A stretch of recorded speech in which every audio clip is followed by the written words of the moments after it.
Well, let's talk about the purpose of tongue. Before you do Yeah. it, we've talked a lot about it, Mm-hmm. but I don't know that we've like simple 30 seconds to a minute. Why do you do it? Yeah. Again, not an expert. I'm going to talk from my personal experience. A translation of the scripture, I think from Corinthians, that Taylor talked about, like when you pray in tongues, you don't speak to men, but you speak to God. One interpretation of that I've heard is that when you speak in tongues, you whisper secret truths to the Father. Um, Uh, so just to give context, it's 1 Corinthians 14:2.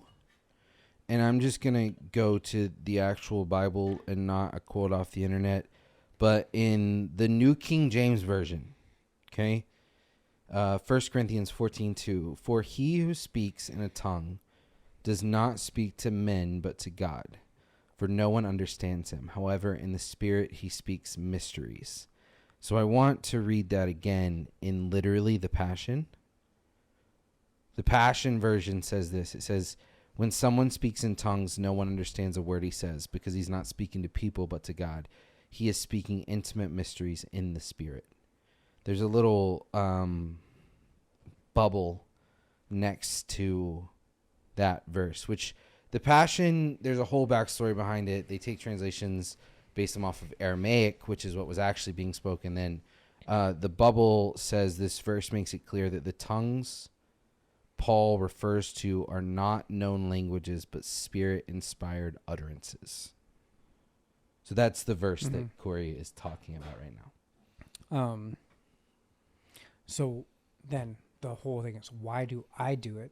Because I believe, like I said, in the moments that are the hardest and the pendulum swings to the moments that I feel the most joy. And then it's also the middle point where this happened literally last night. I've been really struggling sometimes personally in church services of being like, I should be feeling a certain kind of way. I have in the past.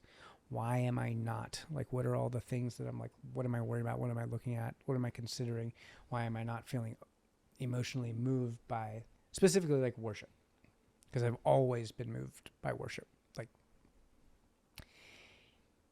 last night, in that I didn't feel a single freaking thing, but I spoke in tongues.